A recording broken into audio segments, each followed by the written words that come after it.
피청구인 이창수의 대리인 법무부인 리우의 이완수 변호사입니다.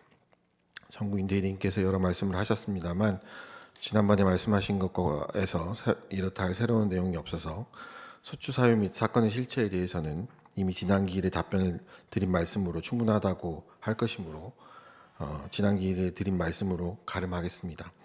이에 오늘은 본심판 절차를 마무리함에 있어 대리인의 몇 가지 주관적 소감과 요청사항만 추가로 말씀드리고자 합니다. 저는 탄핵소추는 헌법상 예외적 제도로 사용되어야 한다고 생각합니다.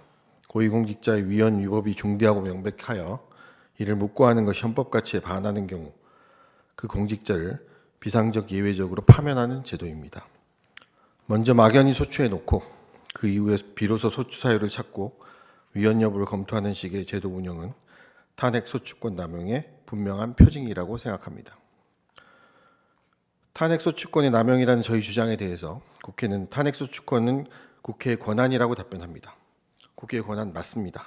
그러나 헌법은 국민통합의 가치체계로 헌법가치 및 정신에 대한 존중과 준수 없는 형식적 적법행위는 경우에 따라서 실질적 위헌, 위법 혹은 반헌법적 행위가 될 수 있습니다.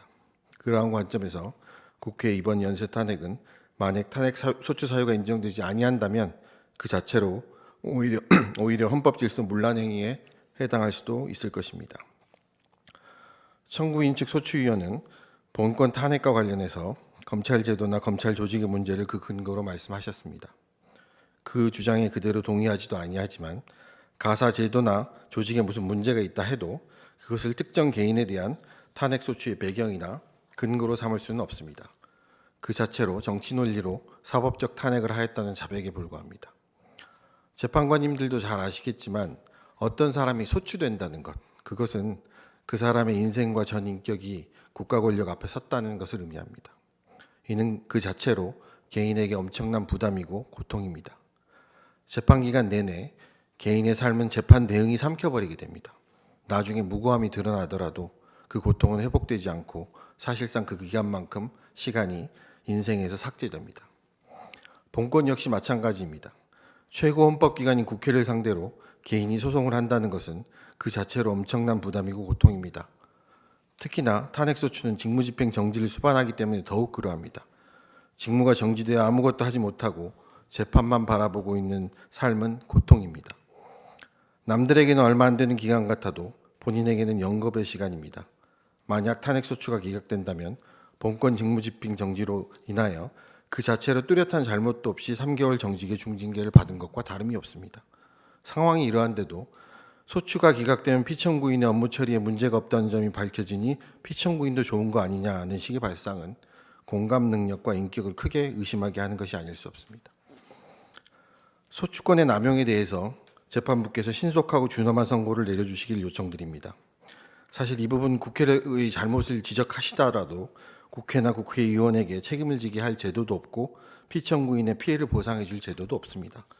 국회의 헌법상 권한임을 존중하지만 뭔가 균형과 절제를 상실한 것 같습니다. 다시 한번 최대한 신속한 선고를 희망한다는 말씀도 다시 드립니다. 지난 기일 선고 기일에는 손해 없게 해주시겠다고 하신 재판장님의 약속을 믿고 있습니다. 지난 방통위원장 사건에서 결심 후 일주일 만에 선고해 주셨음도 기억합니다.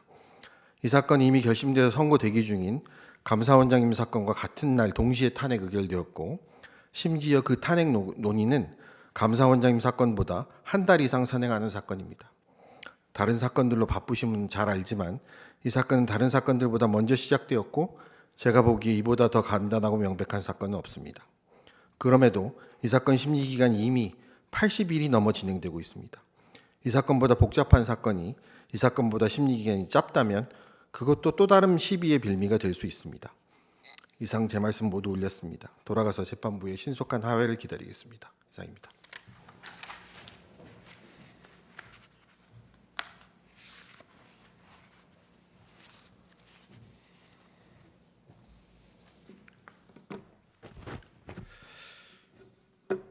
현재 헌법재판소의 여러 중요한 사건이 집중되어 바쁘신 가운데 본건에 대해서도 이렇게 충실하게 심리해 주신 재판관님들께 감사하다는 말씀을 먼저 드립니다.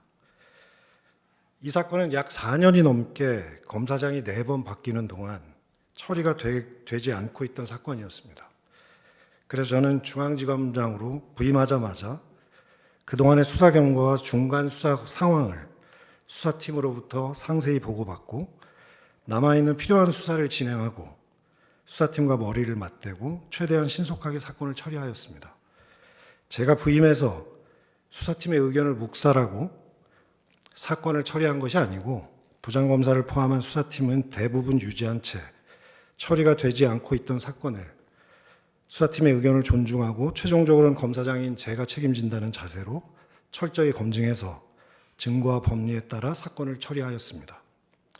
사건 실체 판단에 있어서는 죄형 법정주의와 엄격한 증명의 원칙에 따라 절차에 관해서는 재반 규정과 전례에 따라 중지를 모아 사건을 처리하였습니다.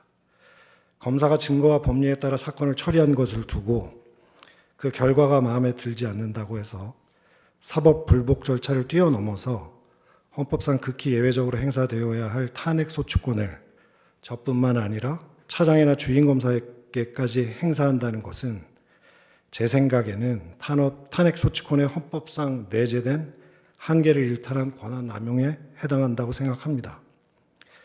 계속해서 변경되는 소추 사유를 자세히 살펴봐도 실질적으로 무슨 내용인지 특정하기가 어렵습니다. 여러 말씀들을 하시지만 결국 본건 탄핵 소추는 사건 처분에 대한 불복이고 사법 시스템에 대한 부정이며 한편으로는 직무정지를 수반한 정치적 목적의 소추로서 삼권 분립의 원칙에도 정면으로 반한다고 생각합니다. 중앙지검은 우리나라 최대 규모의 검찰청으로서 제가 챙겨야 할 일들이 많이 있습니다. 직무정지라는 불완전한 지위로 인해서 중앙지검의 여러 중요 사건에 대한 수사, 공판 등도 지금 제대로 챙기지 못하고 있습니다. 추운 날씨에 검찰청 앞에서 피해를 호소하는 민생 범죄도 제대로 살피지 못하고 있습니다.